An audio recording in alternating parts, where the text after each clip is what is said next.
বেকার হয়ে যাবো, কোন বেকার হইব না। গতিকে আমরা বুখারী শরীফের হাদিস ইন্নামাল আ'মালু বিন্নিয়াত, প্রত্যেক আমলের দার ও মদার নিয়াতের উপরে। আমরা নিয়ত যদি শুদ্ধ হয়ে যায়, তা আশা বসা আল্লাহ সুবহানাহু ওয়া তাআলার দরবারে হইতে পারে। আজকের এই মাহফিল আমাদের সকলেরই কঠিন হাসরের মাঠে নাজাতের জরিয়া হয়ে যাবে, বলেন সুবহানাল্লাহ। আজকে কিরকম মজবুয়ায় আমরা বসে রয়েছি, একবার কি কল্পনা করছি? এটা একটা মাগফিরাতের মজলিস। আল্লাহ পাকের রহমতের ফেরেশতারা জমিনের মধ্যে ঘোরাফেরা করে, তারা দেখে কোন জায়গার মধ্যে আল্লাহ পাকের জিকির, তারিফ, প্রশংসা হইতেছে। এই জায়গার মধ্যে তারা রহমতের ফেরেশতারা পাকা মেলায় দেয়। আল্লাহ, এই মজলিসের মধ্যে বসতে দেরি আল্লাহ সুবহানাহু ওয়া তাআলা আমাদের জীবনের সগীরা গুনাহ মাফ করতে দেরি করে না, বলেন সুবহানাল্লাহ। যাই হোক, সময় কম, আমি একটি আয়াতে কারিমা তেলাওয়াত করছি। আজকে আমরা সবাই সন্তান নিয়ে আরিয়া অশান্তি। আসলে যেই মা বাবা সন্তানকে এত কষ্ট করে লালন পালন করে, ওই মা বাবার দিকে চকুড়ায় কথা কচুরি, চকুড়ায় কথা না। কিন্তু বর্তমান যুগের মধ্যে সন্তানে মা বাপরে মানে না, চকুড়ায় কথা কয়, কয় না নাই। যাই হোক, সংক্ষিপ্ত করে দিলাম। আল্লাহ রাসূল সাল্লাল্লাহু আলাইহি ওয়াসাল্লামের জামানায়, জাহিলিয়াতের জামানা, ওখানে কোরআন ও হাদিস প্রচার হইছে না। এই জামানার মধ্যে এক ব্যক্তি সন্তানে তিনার মাথা পিতা মা বাবাকে আঘাত করলো, আর ওই নালিশ নিয়ে, ওই বিচারটা নিয়ে আল্লাহ রাসূল সাল্লাল্লাহু আলাইহি ওয়াসাল্লামের খেদমতে হাজির হয়ে গেছে। আসে বললেন, ইয়া রাসূলুল্লাহ, ইয়া হাবিবাল্লাহ, হুজুর, আমার সন্তানে আমাকেও মারলো, তিনার মাকেও মারলো। ইয়া রাসূলুল্লাহ, হুজুর, মা বাবাকে তো মারার কথা নাই, কেন মারলো? আপনি নিষেধ করছেন, মা বাবা যা আদেশ করে তাই সন্তানকে মানার জন্য। ইয়া রাসূলুল্লাহ, হুজুর, আপনার কথার অমান্য হয়ে গেছে, আপনার কাছে ওই নালিশটা নিয়ে আসছি। বিচার লয়ে আইছে। বললেন, কোথায় আছে? সন্তানকে ডাক দাও। সন্তানকে ডাকা আনা হলো। আনিয়া সন্তানকে জিজ্ঞাসা করলেন, তুমি কেন তোমার মা তোমার বাবাকে কেন তুমি মারছো? বললেন, ইয়া রাসূলুল্লাহ, ইয়া হাবিবাল্লাহ, হুজুর, বিশ্বাস করেন, আপনি যেমন বড় আদেশ করছেন, ইয়া রাসূলুল্লাহ, ইয়া হাবিবাল্লাহ, হুজুর গো, আপনার কথা মানতে গিয়ে আমি মা বাবার সাথে বেয়াদবি করেছি না। বললেন, কেমন ভাবে বেয়াদবি করছো? না, মা বাবার সাথে তুমি আঘাত করছো, মা বাবার শরীরে তুমি ইচ্ছাই বেয়াদবি করছো। বললেন, ইয়া রাসূলুল্লাহ, হুজুর, আপনি বলছেন মা বাবার সাথে ভালো ব্যবহার করার জন্য, কিন্তু আমি মা বাবাকে কেন মারছি জানেননি? মা বাবা যা শিক্ষা দিছে আমি তাই করছি, আমার কোনো দোষ নাই। ইয়া রাসূলুল্লাহ, হুজুর, আমি যখন দুনিয়াতে আসছি, আসার পরে আমার কানের মধ্যে আল্লাহ পাকের আওয়াজটা শোনানোর দরকার ছিল, মা বাবার হুকুম। এটা কাদের তো মা বাবার না? কথা বুঝতেছেন কি? অল্প আওয়াজ দিবাই। আচ্ছা, কোন ছেলে সন্তান আকার আওয়াজ দিলে না, আমরা দেই। যাই হোক, দিবাই। ইয়া রাসূলুল্লাহ, ইয়া হাবিবাল্লাহ, হুজুর, আমি দুনিয়াতে আসছি, আমার বাবা আমার কানের মধ্যে আল্লাহ পাকের আওয়াজ আমার কানের মধ্যে শুনাই নাই। ইয়া রাসূলুল্লাহ, হুজুর, আপনি বলছেন যখন ছেলে সন্তান হয়, একটি সন্তান দুনিয়ার মধ্যে আসে, দ্বিতীয়ত কাজ হলো কর্তব্য মা বাবার একজন ইসলামিক সুন্দর একটি নাম রাখা। কিন্তু আমার একটি এমন একটি নাম রাখছে তাম্বিল। কি রাখছে? তামবিল। এটার অর্থ হইল একটা দেখেন গান্দা ফসার মধ্যে এক ধরনের ফুকা মাকড় উড়াল পারে না নাই? এটার অর্থ হইল মানুষ খেপা মজাক করে তিতকারি করে। ইয়া রাসূলুল্লাহ ইয়া হাবিবাল্লাহ হুজুর, আমার একটি ইসলামিক নাম আমার বাবাই আমাকে রাখে নাই। ইয়া রাসূলুল্লাহ হুজুর, আপনি বলছেন মা বাবার সাথে ভালো ব্যবহার করার জন্য, মা বাবার কথা শোনার জন্য। ইয়া রাসূলুল্লাহ হুজুর, আমি যখন নাকি 3 থেকে 4 বছর হয়ে গেছে আমার বাবা আমাকে কোনো ইসলামিক শিক্ষা দেয় নাই, আমার বাবার পরিচয় আমাকে শিক্ষা দেয় নাই, আমাকে বকরি চড়ানোর জন্য পাঠাইয়া দিছে। এমন ভাবে করে করে হুজুর আমি বকরি রাখি, অল্প শেয়ান হওয়ার পরে 5 থেকে 6 বছর যখন আমার হয়ে গেছে, তখন আমাকে গরু দিয়ে চড়ানোর জন্য পাঠাইছে, গরু রাখে। যখন আমার বয়স হয়ে গেছে 12 থেকে 13 বছর যখন আমার হয়ে গেছে, ইয়া রাসূলুল্লাহ হুজুর গো, তখন বাবা আমাকে উট দিয়া রাখাইলো। বাবা জীবনে কোনদিন ইসলামিক শিক্ষা আমাকে দেয় নাই, কিন্তু একটা শিক্ষা বাবাই আমাকে দিছে। বললেন কি শিক্ষা দিছে তোমাকে? বললেন যখন আমাকে উট রাখাইলো, যখন উট লয়ে যায় আমি, তখন মা বাবা বললেন যখন উঠে কাজ্জা করে ঝগড়া লাগে, তখন 2 উটকে যখন তুমি ফিতনা দিবা, দেখবা অটোমেটিক ওই ঝগড়া ভেঙে গেছে।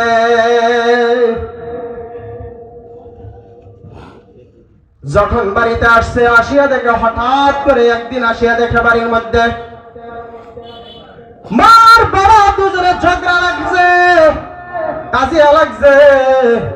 এখন সন্তান মনে মনে চিন্তা করলো এখন কি করা যায়, কেমন ভাবে ওই মা বাবার ঝগড়া শেষ করা যায়। বললেন বাবা তো একটি কথা শিক্ষা দিছে, গরু ছাগলে যদি কাজ্জা লাগে তখন ফিতনা দিলে কাজিয়া ভাঙিয়া যায়। আমি মনে মনে ভাবলাম মা বাবা যখন নাকি কাজিয়া লাগছে, দুজনে যদি ফিতনা দেই তাহলে আজকে এর কাজিয়াটাও ভাঙিয়া যাইবে। অঙ্কুল এটা খেলা শিক্ষা দিছে বাপমা না? বর্তমান যুগের মধ্যে আমরাও বাপমারে এরকম ভাবে শিক্ষা দিতেছি, সন্তান বাপমা কি করতেছি? শিক্ষা দিতেছি। বাপমার উপর সন্তানের 3টা হক। 1 নম্বর হইলো ছেলে সন্তান হইলে আজান দিবেন, দ্বিতীয়ত হইলো ইসলামে একটা ভালো নাম রাখেন। যতক্ষণ পর্যন্ত বালিক না হইব ততক্ষণ পর্যন্ত এই ছেলের সন্তানরে কোরআন ও হাদিসের ইসলামিক শিক্ষা দেওয়া ফরজে আইন, বাপমার উপর দায়িত্ব। তলাবুল ইলমি ফরিজাতুন আলা কুল্লি মুসলিম ওয়া মুসলিমা আও কামা ক্বালা আলাইহিস সালাতু ওয়াস সালাম। যাই হোক, হক আদায় করবেন। আর মেয়ে লোকের 3টা হক। ইসলামে একটা নাম রাখা, আজান দেওয়া নাই, ইসলামিক নাম রাখা, দ্বীনি শিক্ষা দেওয়া, বালিক হওয়ার পরে ভালো একটা ঘর দেখে শাদী দেওয়া, বাপ মার উপরে হক। 3টা হক আদায় করবেন। আন্নে ফিরত। যাই হোক, এক ব্যক্তি আল্লাহ রাসূল সাল্লাল্লাহু আলাইহি ওয়াসাল্লামের কাছে আসতে বললেন, ইয়া রাসূলুল্লাহ ইয়া হাবিবাল্লাহ হুজুর, মান আবারু, দুনিয়ার মধ্যে কার সাথে ভালো আচরণ করাম, ব্যবহার করাম? আল্লাহ রাসূল বললেন, ও সাহাবা শুনো, তোমার মা তোমার বাবা দুনিয়ার বেঁচে আছে। বললেন, ইয়া রাসূলুল্লাহ হুজুর, আমার মা বাবা দুনিয়ার বুকে বেঁচে আছে। বললেন, তোমার মা বাবার সাথে তুমি ভালো ব্যবহার করো। ভালো ব্যবহার করার হক মা বাবা। আর এই সন্তানে দুনিয়ার মধ্যে ভালো ব্যবহার করা সন্তানের হক হইল মা বাবা। আর এই মা বাবার দিকে সন্তানে চোখ তুলে কথা কই, দুঃখের বিষয়। তারপরে কার সাথে ভালো ব্যবহার করাম, এমন ভাবে বললেন, ও সাহাবা শোনো, তারপরে তোমার মা বাবা, তোমার মার সাথে তুমি ভালো ব্যবহার করো। তারপরে কার সাথে আমি ভালো ব্যবহার করাম? তারপরে বললেন, তোমার মার সাথে তুমি ভালো ব্যবহার করো। ইয়া রাসূলুল্লাহ হুজুর, তারপরে কার সাথে ভালো ব্যবহার করাম? বললেন 4 নম্বরে বললেন, তোমার বাবার সাথে তুমি ভালো ব্যবহার করবা। 4 নম্বরে মা বাবার কথা কেন বললেন? 3 বার আসছে মার কথা। আমি একটি কোরআনুল কারীম থেকে আয়াতে কারিমা তেলাওয়াত করছি। আল্লাহ পাক রব্বুল আলামিন বলে তুমি মা বাবার সাথে ভালো ব্যবহার করো। ওয়া ওয়াসাইনাল ইনসানা বিওয়ালিদাইহি ইহসানা। হে দুনিয়ার মানুষ, তুমি তোমার মা বাবার সাথে ভালো ব্যবহার করো। ওয়া হামালাতুহু কুরহা ওয়া যাতুহু কুরহা। কেননা ওই মা যখন তুমি গর্ভে ছিলা, তোমার মা তোমাকে নিয়ে না কতই না কষ্ট করেছে। ওই সন্তানকে নিয়ে মা 10 মাস 10 দিন গর্ভে রাখে, মা ঘুমাইতে পারে না, রাতের 12টা বেজে যায়, তখন ওই সন্তান মার পেটে লাথি মারতো।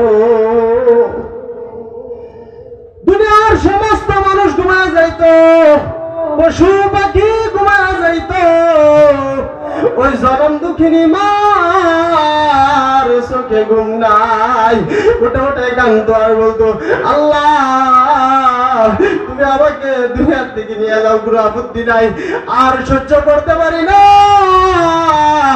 সন্তানের কষ্ট আমি সহ্য করতে পারি না। এমন করে করে মা একদিন নয় 2 দিন নয় 10 মাস 10 দিন মায়ে গর্ভে কষ্ট করেছে। এটাই বললেন ওয়া হামালাতু উম্মুহু, তোমার মায়ে যখন তোমাকে পেটে নিয়ে এত কষ্ট করেছে, আজকে তুমি দুনিয়াতে আসছো, এই দুনিয়াতে আসার সময়টুকু আল্লাহর রাসূল সাল্লাল্লাহু আলাইহি ওয়াসাল্লাম বলেন, একজন মানুষ দুনিয়া থেকে বিদায় হয়ে গেলে যতটুকু কষ্ট হয়, একজন সন্তান প্রসব বেদনার মধ্যে ততটুকু কষ্ট হয়। মা এমন কষ্ট করে, করার পরেও মার কষ্ট আর শেষ নাই। দুনিয়াতে আসছো, তুমি কোনো কথাই বলতে পারো না, তুমি কোনো কিছুই করতে পারো না, অথচ তোমার হাত পর্যন্ত তুমি লড়াইতে পারো না। ওই মা 2 থেকে 2.5 বছর তোমাকে নিয়ে কোনো ঘুমাইতে পারে না। তুমি যখন ঘুমাও, তোমার মা তোমার পাশে বসিয়া থাকে, তোমার মার দুধ খেয়ে গিয়ে তুমি দুনিয়াতে বড় হও। বিজ্ঞানীকে বর্তমান কইতাছে আমরা দুধ জাপান করি, দুধ পত্রিকা বলে মা বাবার মায়ের শরীরের ক্যালসিয়াম দেখিয়া দুধ বলে, আর এই দুধ খাই আমরা মার বাবার ক্যালসিয়াম রক্ত সূচি আমরা শানু। আল্লাহ আল্লাহ পাক রব্বুল আলামিন বললেন, ওই মা বাবার গর্ভে যখন ওই সন্তানটা আসিয়া যায়, দুনিয়াতে আসার পরে ওয়া হামলুহু ওয়া ফিসালুহু 30 শাহরা, 2 থেকে 2.5 বছর 3 মাস 3 বছর পর্যন্ত ওই সন্তানকে দুধ পান করায়। মা এত কষ্ট করার পরে, মা এত কষ্ট করে সন্তান দেখবেন প্রসব পায়খানা করে দিলাম, দুনিয়ার মানুষ অনেকের মধ্যে ধরে, কিন্তু ওই জনম দুঃখিনী মা কখনো তোমার ওই পেশাব পায়খানা সাফ করতে গিয়ে নাকে ধরেছে না।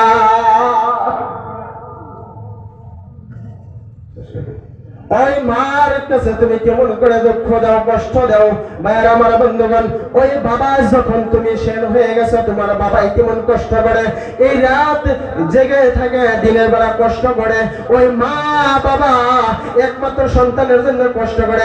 যখন দেখবেন বাবাই দেখবেন ক্ষেত নিরানোর জন্য বন্ধ যায়, কাম করবার লেগে, জানে নাই বাবা আমার সূর্যের তাপে বাবার কলিজাটা শুকাইয়া যা, দৌড় দিয়ে আসে বাড়িতে পানি পান করার জন্য। তখন দেখে আসিয়া সন্তান তুমি আমি দুলা বালির মধ্যে খেলাধুলা করতেছি, তোমার বাবা তোমার আবার মুখটুকু দেখে তোমার বাবার পানির পিপাসার কথা ভুলিয়া যাইতো। বাজার থেকে যদি 1 লিটার দুধ আনে, ও ভাই তোমার বাবা তোমাকে আমাকে নিয়ে কেমন কষ্ট করেছে দেখেন। আল্লাহ রাসূল সাল্লাল্লাহু আলাইহি ওয়াসাল্লাম বলেন, ওই বাবা যখন তুমি 1 লিটার দুধ তুমি পান করে দাও, আগে আনতো 1 লিটার দুধ, মানুষে জিজ্ঞাসা করে আগে যদি 1 লিটার দুধ নিতে, এখন তুমি 2 লিটার দুধ কেন নাও? বললেন আমার বাড়িতে আমার কলিজার টুকরা বাবা বাড়িতে আছে, ওই বাবার জন্য 1 লিটার দুধই লাগে। আমরা সবাই মিলে 1 লিটার দুধ পান করি, আর আমার বাবার জন্য 1 লিটার দুধ নেই। এমন ভাই খায় না খায় তোমাকে লালন পালন করেছে, করার পরে তুমি কেমন করে ওই বাবার চোখে দিকে চোখ তাকায় তুমি কথা কও? অথচ আল্লাহ রাসূল সাল্লাল্লাহু আলাইহি ওয়াসাল্লাম বলেন, রিযাল রাব্বি ফি রিযাল ওয়ালিদি, সাখাতুর রাব্বি ফি সাখাতিল ওয়ালিদি।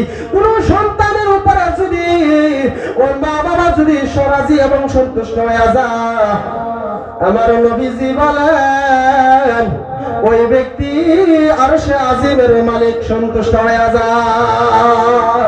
আর যদি অসন্তুষ্ট হয়ে যায়, আল্লাহ ওই ব্যক্তির উপরে নারাজ হয়ে যায়। শুধু তাই নয়, কোন সন্তান যদি মার মুখের দিকে যদি একবার মহব্বতের নজরে তাকাইলো, মনে মনে ভাবলো বাবা মা আমাকে নিয়ে কত কষ্ট করছে, এমন কথা মনে মনে ভাবলো, ভেবে যদি ওই মা বাবার মুখের দিকে যদি একবার তাকাইলো, মদিনার নবীজি বলেন ওই ব্যক্তি তাকাইতে দেরি, আমার আল্লাহ ওই ব্যক্তির আমল নামায় একটি কবুল হজের সওয়াব দিতে দেরি করে না। সুবহানাল্লাহ। এই মা বাবার উপরে সন্তানে আজকে আঘাত করে, মা বাবার হক আদায় না করার কারণে কুরআন ও হাদিসের শিক্ষা সন্তানরা দেয় না। দুনিয়াদারি শিক্ষা লই আজকে আমরা ব্যস্ততা। দুনিয়াদারি শিক্ষা দরকার আছে, ফরজ আইন, দুনিয়া চলাফেরা করার লাগা দরকার আছে, কিন্তু আমরার কর্তব্য ইসলাম। ইন্নাদ দীন ইনদাল্লাহিল ইসলাম, আল্লাহর কাছে মনোনীত ধর্ম থাকলে আছে ইসলাম ধর্ম। এই ইসলাম ধর্ম আমরা মুসলমান হিসাবে আমাদের কর্তব্য আছে না নাই? কুরআন হাদিসের শিক্ষা থাকা কইছে উনি আছে না? আজকে আমরা মেন মূল উদ্দেশ্য যেটা আমরা ভুলে গেছি, যার কারণে আল্লাহর তরফ থেকে আযাব হইতাছে। এটা আমরা দুই হাতের কামাই। ওমা আসাবাকুম মিন মুসিবাতিন ফাবিমা কাসাবাত আইদিকুম ওয়া ইয়াফু আন কাসীর। আল্লাহ কয় যখন তোমাদের উপরে কোন ধরনের শান্তি হবে, অশান্তি আসবে, আল্লাহর তরফ থেকে যদি জানবা তোমাদের উপরে কোনো আযাব আসছে, আল্লাহ পাক রব্বুল আলামিন বলেন ওইগুলো তোমার দুই হাতের কামাই। যা করতাছি তার বিনিময় আমরা পাইতাছি দুনিয়া। যাই হোক, অল্প কোনা কাহিনী মসজিদের লেখা করতেছি আমি, সময় কম। এই মসজিদ আল্লাহর ঘর। হাদিস শরীফ আছে, মান বানা মসজিদান লিল্লাহি বানাল্লাহু লাহু বাইতান ফিল জান্নাহ। কোন ব্যক্তি যদি দুনিয়ার মধ্যে একটি মসজিদ বানাইলো, আল্লাহ পাকে ওই ব্যক্তির কারণে জান্নাতের মধ্যে একটি ঘর বানাই দিয়ে বলেন, সকলে বলেন সুবহানাল্লাহ। আচ্ছা, আমরা শক্তি আছে আল্লাহ ঘর বানাবার লেগে মসজিদ? শক্তি নাই। সবাই মিল্লা যে একটা ইট দান করলো মসজিদের মধ্যে, আল্লাহ রাসূল সাল্লাল্লাহু আলাইহি ওয়াসাল্লাম সাদকাতিন জারিয়াতিন, ওই ব্যক্তি দুনিয়া থেকে বিদায় হয়ে যাওয়ার পরেও কবরের মধ্যে শুয়ে শুয়ে এই সাদকা জারিয়া পাইতে থাকবে, বলেন সুবহানাল্লাহ। এলাকা সকলেই মসজিদ মাদ্রাসা এডি আমরা কবরের আসল সাথী হয়ে যায়। অথচ কবর আমরা ডেলি ডেলি ডেকে ডেকে বলে, ইন্নাল কবরা ইয়াকুলু, নিশ্চয় কবর ডাকে মানুষকে, কুল্লা ইয়াউমিন, প্রত্যেক দিন মানুষকে ডাকে, আনা বাইতুল ওয়াহশা, আনা বাইতুত তুরাব, আনা বাইতুল গুরবা, আনা বাইতুদ দূর, আমি কবর, 7 বছর ঘর অন্ধকার কবর, সাথী নাই বাতি নাই, আমি মাটির ঘর কবর। খবরদার, আমার ঘরের মধ্যে আসার আগে আমার ঘরের সামান দুনিয়া থেকে তৈরি করে নিয়ে আসবা। আমি কারোর সাথে কোনো পরিচয় নাই, আমার সাথে পরিচয় আসে শুধুমাত্র নেক আমল। এই নেক আমল যা খাইতেছি, ঘুরতেছি দুনিয়ার মধ্যে, যা কিছু ইয়াশ করতেছি, সমস্ত কিছু বেকার, ধোঁকা হয়ে যাইব। যাই হোক, এই মসজিদ ঘর বানাবার লেগে আল্লাহ রাসূল সাল্লাল্লাহু আলাইহি ওয়াসাল্লামের কাছে একজন ব্যক্তি আসছে, হাফসি মা আইছে এই মসজিদ। নারে তাকবীর, আল্লাহু আকবার, নারে তাকবীর। হযরত মাওলানা মুফতি দারুল ইসলাম সাহেব নারায়ে তাকবীর, নারায়ে তাকবীর, আল্লাহু আকবার। যাই হোক, আমি এই কথাটা কবে বুঝতাম, এই মসজিদ আল্লাহর ঘর, অনেক লম্বা চড়া কাহিনী, শেষ করবার নাই, অল্প সময় দিয়েছি। যাই হোক, এই মসজিদ ঘরের মধ্যে একজন বুড়ামা, হাফসি বুড়ামা মসজিদ ঝাড়ু দিত। আল্লাহ রাসূল সাল্লাল্লাহু আলাইহি ওয়াসাল্লাম হঠাৎ করে দেখে মসজিদে নববীর মধ্যে আবর্জনা হয়ে গেছে, মসজিদ আর সাফা করার মানুষ নাই। সাহাবাদেরকে জিজ্ঞাসা করলেন, ও আমার সাহাবারা, শুনো, একজন হাফসি বুড়ামা প্রত্যেক দিন মসজিদ ঘর সাফা করতো, ওই ব্যক্তি কোথায় গেছে? বললেন, ইয়া রাসূলুল্লাহ, ইয়া হাবিবাল্লাহ, হুজুর, তিনি তো দুনিয়া থেকে বিদায় হয়ে গেছে, আমরা জানাজার পরে মাটি দিয়ে দিলাম। বললেন, সাহাবারা শুনো, আমি নবী ওই ব্যক্তিকে স্বপ্নের যুগে দেখলাম, মসজিদ সাফা করার বিনিময় আমার আল্লাহ জান্নাতবাসী করে দিয়েছে। সুবহানাল্লাহ। এই মসজিদ বানাইছি, বালা কাম না করা বেশি বালা, জানুন যেন। আর কইরা যদি এই কামের সম্মান বজায় না কারণ, তা খবরদার, বেজার আছে কিন্তু দুনিয়াতে। এই মসজিদ, এক বুজুর্গ ব্যক্তি মসজিদের মাঝে আছে, সংক্ষিপ্ত অল্প কাহিনী, কইও পারি না, না কইও না, খালি আইতেই আছে মুখে। অল্প একজন বুজুর্গ ব্যক্তি হুজুর আয়া পড়ছে। বুজুর্গ ব্যক্তি মসজিদের মধ্যে আসছে, আসিয়া দেয় একটি মসজিদ এমন গান্দা পচা হয়ে রয়েছে, এই মহল্লার মধ্যে মসজিদ সাফা করার মতো কোনো ব্যক্তি নাই। ওই বুজুর্গ ব্যক্তি মনে মনে ভাবলো, আমি মসজিদটা সাফা করে দেই, আজারও হয় না, আল্লাহর ঘর মসজিদ আমরা বানাইছি, মসজিদ সাফা করার মানুষ নাই, সবই মাতবর হয়ে যায়। আমি সাফা করতাম কে? মসজিদের কাম, মসজিদের খাদিমের কাম। হাই আল্লাহর বান্দা, মসজিদ আল্লাহর ঘর, মসজিদে যে ব্যক্তি মহব্বত করবে, ওই ব্যক্তি আল্লাহকে মহব্বত করা হইল। ওই ব্যক্তি, বুজুর্গ ব্যক্তি, মসজিদ সাফা করছে। সাফা করতে করতে রাত হয়ে গেছে,